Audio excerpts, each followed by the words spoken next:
Hi, Math 30-1s. We're going to start into trigonometry today. So trigonometry is broken up into two major chapters for those students that are in my classes, and we are working out of the workbook. So we're going to start into functions and graphs today. And what we're going to talk about is how to measure angles in a format that we are somewhat familiar with, and that is degrees. Next day, we're going to take a look at how to measure angles in a different format called radians, but for today, we're just kind of doing a nice review of how to measure angles in degrees and to, again, become familiar with some important terms and terminology so that the rest of this chapter seems a little bit easier for us, okay? So the first thing that we talk about here is rotation angles, okay? So again, they do a nice job here in the first point, just saying that angles measured in degrees, and we have 360 degrees, which is one complete rotation. So what we want to start to think about, okay, in general, is having a coordinate plane, an x and a y axis, okay, like so, like I've labeled here. And if I start on the positive x-axis, okay, and I make one complete rotation, okay, around that those quadrants, okay, like so, okay, that is one full rotation, okay, it forms a circle that is 360 degrees, okay, so that's what they're basically talking about in that first point. Now, the first important term here that's bolded, okay, is rotation angle, okay? Now, this is an angle that is formed by rotating something called an initial arm through an angle, theta degrees, about a fixed point, the vertex. So that point is actually chock full of important terms and information. So let's make sure that we understand everything that's going on there. Okay, so I'm gonna draw a rotation angle here. So a rotation angle looks like this. It's about a fixed point, the vertex. There's my vertex. It's going to be at the origin, which is 0, 0. I draw what's called an initial arm. Okay, an initial arm is always going to be on the positive x-axis. So there's my initial arm. Now, the rotation arm, okay, or what we're going to call the terminal arm, starts on top of that initial arm and it rotates. Okay, and then let's say it stops somewhere here, okay, in quadrant 2. Okay, there is the rotation angle from there to there. At this point, we don't know what that angle is, so I call it theta. Okay, theta refer to an angle we're unsure of its measurement in degrees, so we call it theta. So if I go back to that definition now, I've drawn a rotation angle by rotating something called an initial arm, okay, through an angle, theta degrees, about a fixed point, okay, which again is the vertex, 0, 0. Next point, it says the angle formed between the initial arm and the terminal arm is called the rotation angle. So again, this arm here is the initial arm, okay? The arm that moves and terminates or stops, okay, is the terminal arm, okay? And the angle formed between the two is our rotation angle. The angle shown in the diagram is said to be in standard position. So the diagram they draw here, okay, is in standard position. Again, I draw in the y-axis there, extend the x-axis in the other direction, okay? And there they have a very similar diagram to what I drew on the left-hand side. Now, on a coordinate grid, standard position means the initial arm is along the positive x-axis, okay, so that's important. Okay, and the rotation is about the origin, which again is that fixed point, the vertex. We have two types of rotation. We have a positive angle, okay, and we have negative angles. Okay, positive angles occur when I rotate the terminal arm in this direction, okay, also known as counterclockwise. Okay, negative angles occur when, start here on the positive x-axis, rotate in this direction. That creates a negative angle, okay, and again, the arm is moving in a clockwise direction, okay? As a review as well, it is important that we understand our quadrants so that when we talk about which quadrant does my terminal arm finish in, okay, or where does it start, those types of things, okay? Again, there's quadrant 1, there is quadrant 2, there is quadrant 3, and there is quadrant 4. Okay, so again, be familiar with the quadrants and their numbers so that when I refer to them in the notes or we discuss them, you're comfortable discussing them and you're understanding what I'm talking about. So in class example 1 here, it says sketch the rotation angle in standard position and then state the quadrant in which the angle terminates, which just means where does that terminal arm stop. So the first thing they want me to draw is 290 degrees. And again, that's a positive 290 degrees. So I draw my vertex, I draw my initial arm on the positive x-axis. That terminal arm is going to go 290 degrees. So again, hopefully we understand that in each quadrant there's 90 degrees. So in quadrant 1, it goes from 0 to 90. Quadrant 2 would be 90 to 180. Quadrant 3 is going to be 180 to 270. And then quadrant 4 would be 270 to 360. So no, 290 is just past 270, isn't it? About 20 degrees past that. So positive means I rotated in this direction. And yes, we want to draw that arc showing which way the terminal arm went. Okay, so there's 290 degrees. I drew it in standard position and now state the quadrant that it terminates in. Well, it terminates in this quadrant, which is quadrant 4. Okay. The second one, negative 135. Again, the negative refers to the direction that that terminal arm rotates. So I draw my fixed point on the vertex. I draw my initial arm on the positive x-axis. And now I go negative 135 degrees. So again, that's going to end up in, this time, quadrant 3. It's going to be over here. That's about negative 135 degrees. So this time the rotation goes in this direction, and it terminated in quadrant 3. Okay. The last one, 750 degrees. Now, again, we learned at the beginning of this lesson that 360 degrees is one full rotation. So this is going to be past one full rotation, and actually 360 times 2 is 720. So it's actually 2 full rotations, which would be 720 degrees.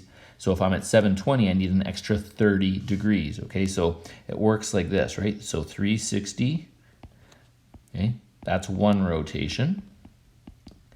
Okay, if I get to 720 degrees, that's 2 rotations. Okay, so 2 full rotations, and then 720, I have to add another 30 degrees, okay, to make that 750 degrees, which is the total. So what happens is this, is that I'm going to have 2 full rotations and an extra 30 degrees. That's it. So what I do is I draw an angle that's basically 30 degrees. But I have to indicate somehow that 2 full rotations have occurred. So what I do is, again, I start on that positive x-axis and I draw 1 full rotation. There's 2 full rotations, and then to there.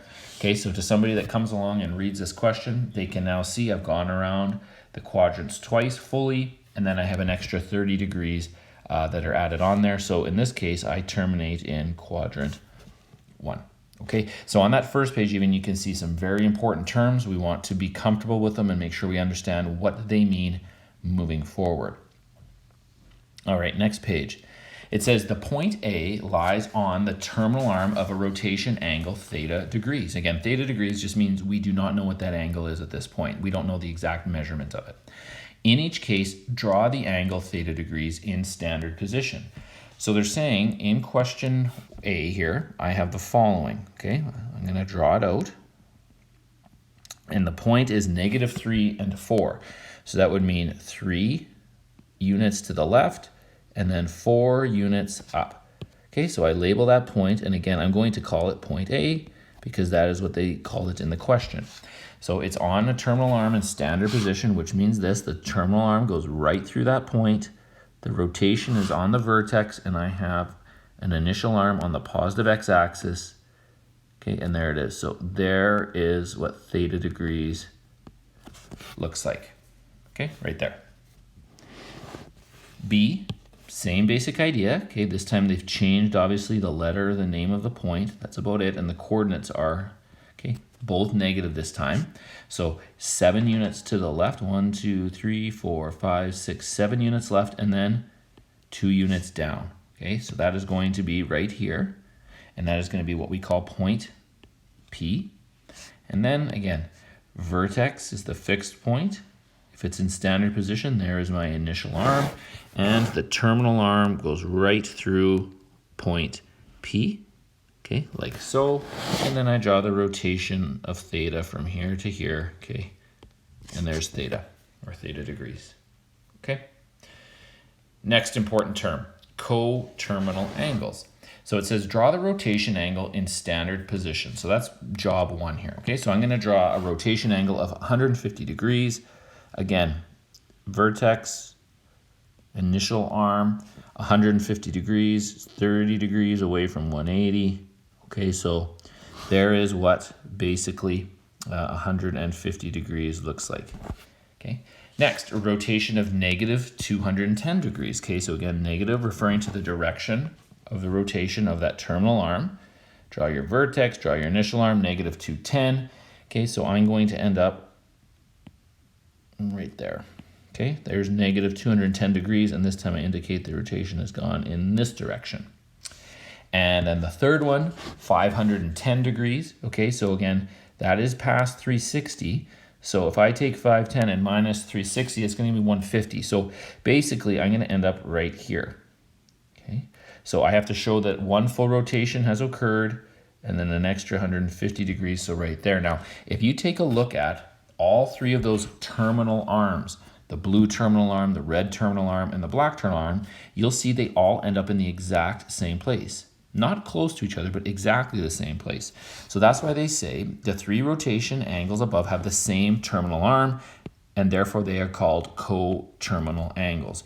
So when I have rotation angles that are different, but they all end up in the same place, the terminal arms, they are referred to as coterminal angles, okay? They terminate in the same place. Now, the next important term is the principal angle. So what the principal angle is, or where it comes from a set of coterminal angles, but it is the smallest positive rotation angle that has that same terminal arm. So the principal angle is always between 0 and 360 degrees. So in the diagrams above, the principal angle, okay, would be 150 degrees. It is impossible to have a terminal arm that ends up in that same place that is smaller than 150. So hopefully you can see, how would I get all these coterminal angles? By either adding or subtracting 360 degrees over and over and over again. So if I take 150 degrees and constantly add or subtract 360 degrees, one full rotation in either direction, I end up in the same place. So that's what this next explanation is all about. It says there are indefinitely many angles that can be coterminal with a given angle. They can be found by, like I said, adding or subtracting 360 degrees. Okay, so the set of all coterminal angles that can be given with a reference of p degrees, okay, is this: p plus 360 degree n degrees, where n is an integer. Now remember, an integer is a positive or negative whole number. So I'm just going to write that down, okay? A positive or negative whole number, okay? So the reason that's important is because I can't rotate 1.5 times or 2.3 times. I won't end up in the same place. I have to rotate 1 full time or 2 full times or 3 full times in either direction, so my terminal arm ends up in the exact same place. So if I use this important phrase here, okay, or formula for the above examples, this is what happens. It says the set of coterminal with the angles in the diagram above would be what? Well, remember, P is the principal angle. We figured out that to be 150 degrees. To that, I will constantly add 360, okay, n degrees. And there is your expression, and then I always write n as an element or a member of the integers, okay, again, indicating that the number of rotations for 360 degrees are whole numbers, either positive or negative, okay? So there's the expression for all the coterminal angles in that above example, okay? And we're going to work on that now with the following questions. It says, in each case, determine the angle or angles, theta, in this domain. So you're going to see in this chapter and the next, always knowing what your domain is, okay, is very, very important. So I always recommend we highlight it, we underline it, so we know what we're dealing with in terms of how many rotations we can make about the quadrants. Okay, so in that domain, which is coterminal with the given angle. So again, coterminal just means you're going to either add or subtract 360 over and over and over again until we're outside of that domain. And then part 2 says, write an expression involving the principal angle that represents all angles in the domain. Theta is an element of the real. So basically the difference between 1 and 2 is that in 1, we have to be on what we call a restricted domain, okay? We cannot go outside of those measurements. This is a restricted domain. In part B, okay, they're changing that, or sorry, part 2, they change that. They say we don't have that restricted domain anymore. We're saying theta can be anything. So you continuously add or subtract 360, and that's where that expression from the last group of questions comes from. And again, I will discuss that and make it painfully clear as we work through these three examples. So question A, 285 degrees. And what you'll notice is I draw almost absolutely everything, okay? Visually, I think it helps a lot of people to see exactly what is going on. If you don't have to, then okay, that's great. But I like to draw it out so, especially for the explanation you're getting at home, you can see what's happening. So first thing I'm gonna do is I'm just gonna draw 285 degrees. So if I draw 285 degrees, okay, again, I'm gonna end up somewhere over here, okay, in quadrant 4. Okay, so here's the rotation of 285 degrees. That's what we are dealing with. Now, I want, as they say in part I, to come up with the angles in that restricted domain, which are coterminal. So to end up with things that are coterminal, I either add or subtract 360 degrees. Here's the problem. If I take 285 degrees and I add 360 to it, it's going to be bigger than 360 degrees. It's outside my restricted domain. So in this example, I can't do that. The only thing I'm going to be able to do is take 285 degrees and subtract 360 degrees. Okay, so when I do that, 285 minus 360, that's going to be negative 75 degrees. Okay, so this is part 1. Now, if I subtract 360 again, which I could do, you will now see you are smaller than negative 360, so you're outside of that domain on the other side. So the only one we have in this question is negative 75 degrees. That's the only coterminal angle inside that restricted domain. For part 2 now, okay, we're saying, well, let's get rid of that restricted domain. Let's find all of the coterminal angles. So what I do is I take what we call principal angle, the smallest positive coterminal angle. That's 285, the smallest positive one. So 285 degrees, and I constantly add full rotations, 360 degrees n. And again, don't forget we say then n is an element of the integers. Okay, so there's question 1. Okay, that is all. So I'm just going to make a little division here between my questions so we know what's what. Okay, part B, negative 13 degrees. Okay, so again, I'm going to draw negative 13 degrees just so that we get used to drawing our angles in standard position. So vertex, original arm, negative 13 degrees. That's not a very big rotation at all, and it's going to be in that direction. So something like that. Okay, so when I do these calculations, again, adding or subtracting multiples of 360. So I'm going to take negative 13 degrees. Okay, and obviously I can add 360 to that. And when I do, I will get 347 degrees. That's great. But that's super close to 360 degrees, so there's no way I'm going to be able to add another full rotation to that. So we're good. And if I try and subtract 360, I'm going to be smaller than negative 360. So again, 347 degrees is the only coterminal angle that falls in that restricted domain. When I go to part 2, I want to write the expression, okay, on the domain of all real numbers. So I take the smallest positive coterminal angle, which in this case is 347 degrees, and to that I add full rotations, okay, of n, and then n is an element of the integers, okay, meaning again full rotations. All right, last one, 395 degrees. So 395 degrees, if you think about that, again, is, well, more than one full rotation. That's 360, so that's an extra 35 degrees. So I'm going to end up with an extra 35 degrees, which is in quadrant 1. So one full rotation, then an extra 35. So there's 395 degrees. When I go and find the coterminal angles on that restricted domain, I'm going to take 395 degrees. Obviously, I can't add 360 degrees. 395 is already bigger than that. So all I can do is subtract 360 degrees. Okay, and when I do that, that takes me to 35 degrees.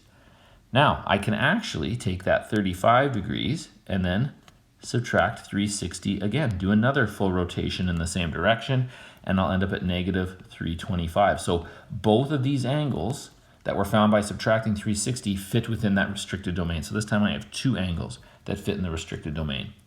Now in part 2, where I go and write the expression for all angles on an open domain, it's going to be the smallest positive one, which was 35 degrees, wasn't it?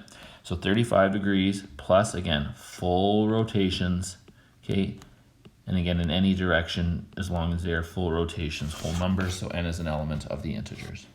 Okay, so there we go. Again, a page just full of definitions and terms, but again, have to know them moving forward so that everything else makes sense. Okay, next page.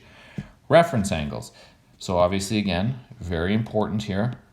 Reference angles. This is probably the most important term that you are going to learn today, okay? Now, a reference angle is, and again, very important,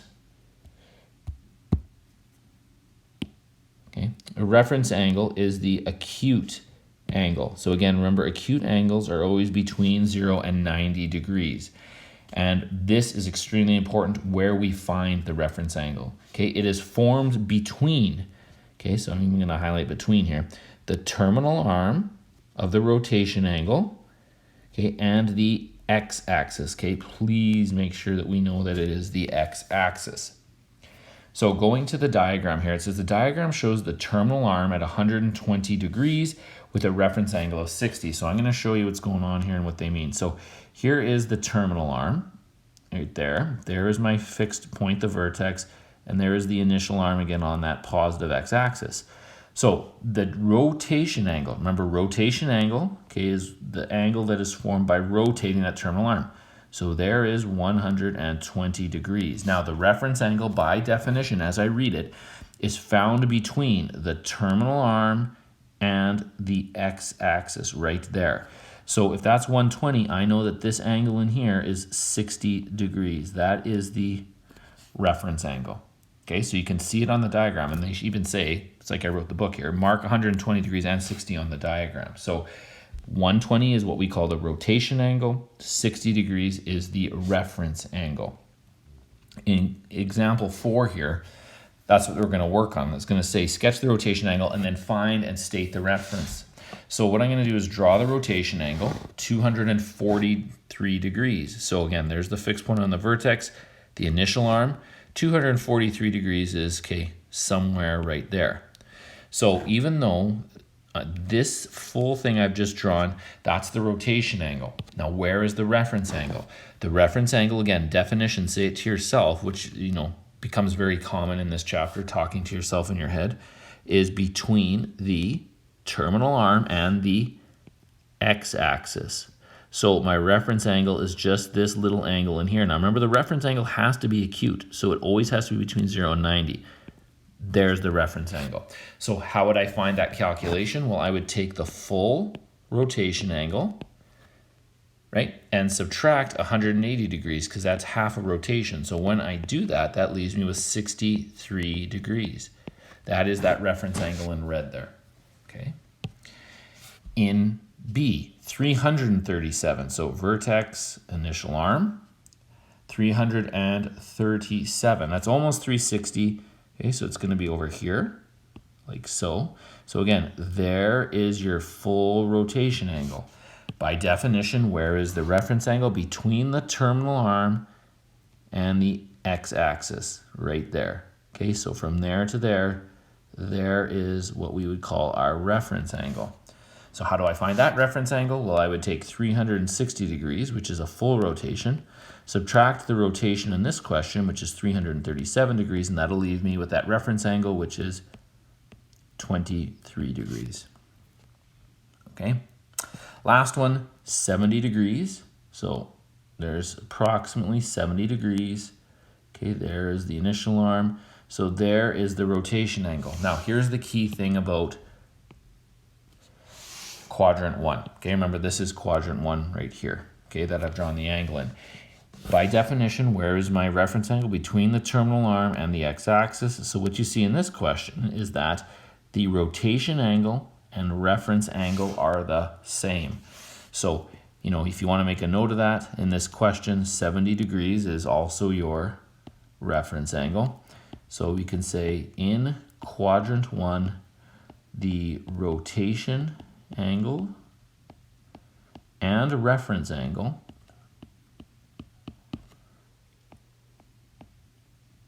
are the same, okay? So we like when we're in quadrant 1 because there's no difference between the reference angle and the rotation angle. Okay, reading just below, it says the diagram below describes the relationship between the reference angle and the rotation angle in each quadrant.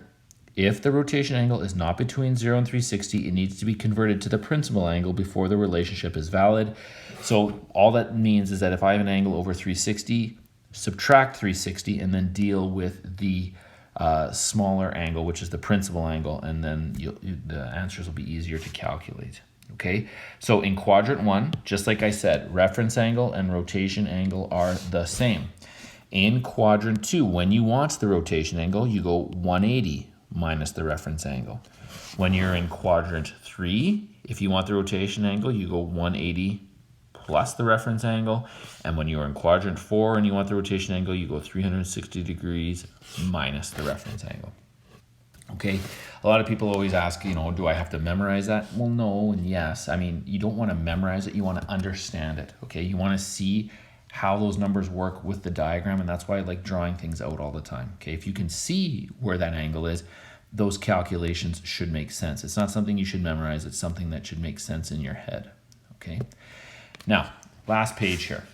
State the reference angle for each of the following rotation angles. Now, in standard position, sorry. So either you understand where this is, again, absolutely nothing wrong, okay, with drawing it out, especially early on when we're trying to learn this stuff. So 195 degrees, that's what I'm gonna draw first. Now again, we know there's my initial arm and the rotation. I know 180 is halfway around a circle, so 195 is going to be, just past it, okay?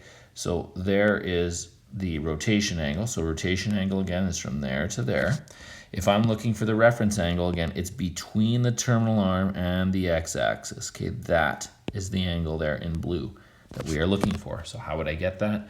Well, I would take the full rotation of 195 degrees minus or get rid of that first half rotation of a circle, and that'll leave you with the reference angle in blue there, which is 15 degrees. Okay. In B, again, I'm going to draw this out now, negative 258. Okay, so if I draw negative 258, okay, again, start with the same place. There's your vertex, your fixed point, initial arm. So negative 258 is going to be there. Okay, that is where you're going to be. It's not quite negative 270, is it? So when I draw that, again, there is your rotation, negative 258. So again, always remember the definition. I'm finding the reference angle between the terminal arm and the x-axis, like so. Okay, so what you want to do, again, remember, you always want to deal with a principal angle. So there's a couple calculations here. I'm going to take negative 258 degrees, and I'm going to add 360 to it so that I end up in the same place, but I'm dealing with a positive angle. So that's 102 degrees. So that's like having a 102 degree rotation. If I had a 102 degree rotation, then I would go 180 minus the 102, and that will equal 78 degrees. Okay, reference angles are always positive acute angles between 0 and 90 degrees. Okay, last one here, negative 810. Okay, so again, what does negative 810 degrees look like? Well, that is going to be, if you take a look at full rotations, okay, that's going to be 360, and 360 is 720, plus another rotation of 90 degrees there. Okay, so when I do that, okay, you're going to get that 810. Oops, I apologize. My finger slipped and hit there. Okay, we're back. So what that has to happen here is the following, right? And we're going in the negative direction. So again, there's your vertex, your fixed point. There's your initial arm. So I would be doing 2 full rotations in the negative direction and then an extra 90 degrees. So that's going to actually put me right here on the negative y-axis. Okay, there is what that looks like. Now, there's one full rotation, there's another full rotation, and then there's an extra 90, like that. So that's where I end up. So by definition, again, the reference angle is between the terminal arm. Now, you can go in either direction here on the x-axis, but usually we'll go here. Okay, so that is going to give me a right angle right there. So the reference angle here, you can see just by drawing the diagram, is just 90 degrees. There is your reference angle. Okay, last question. Determine 4 angles between 0 and 360 which have the same reference angle as a rotation angle of negative 128. So the first thing that we're going to do here is determine, okay, what negative 128 looks like, okay, in terms of a rotation angle. So if I take negative 128 degrees, okay, so there's that. Negative 128, so negative 90, 128. Okay, so negative 128 degrees would look something like this. Now, if I want to know what the reference angle is for that, okay, reference angle, okay, there's a symbol for angle. Okay, we would know that I've gone 90 degrees and another 38, so that reference angle is going to be 52 degrees. Okay, again, that is between the terminal arm and the x-axis. Okay, there's your reference angle. So that is the reference angle for negative 128 degrees. I have to come up with 4 angles that have that same reference angle. So 4 angles that have the same reference of 52 degrees. Well, basically that's going to be in each quadrant. So if I go into quadrant 1, okay, and I take a reference angle of 52 degrees, well, remember in quadrant 1, your reference angle and rotation angle are the same. When I go into quadrant 2, I would have to go 180 degrees minus 52 degrees. Okay, and that will give me 128 degrees. There's your answer. When I go into quadrant 3, it would be 180 degrees plus that reference angle of 52 degrees. Okay, so that would give me 232 degrees. And then finally in quadrant 4, I would have to go 360 degrees minus 52 degrees. And that will leave me with 308 degrees. Okay, so 52, 128, 232, and 308 degrees are 4 rotation angles that would all have that same reference angle of 52 degrees. Okay, and that's it. So there's lesson 1, just dealing with, again, just to reiterate, some very important terms when we discuss rotation and angles and measuring them in degrees. So please practice that. Have a good grasp of those as we move into next day, where we learn a different way to measure angles, which is called radian measure. All right, you guys have a great night. We'll talk to you soon.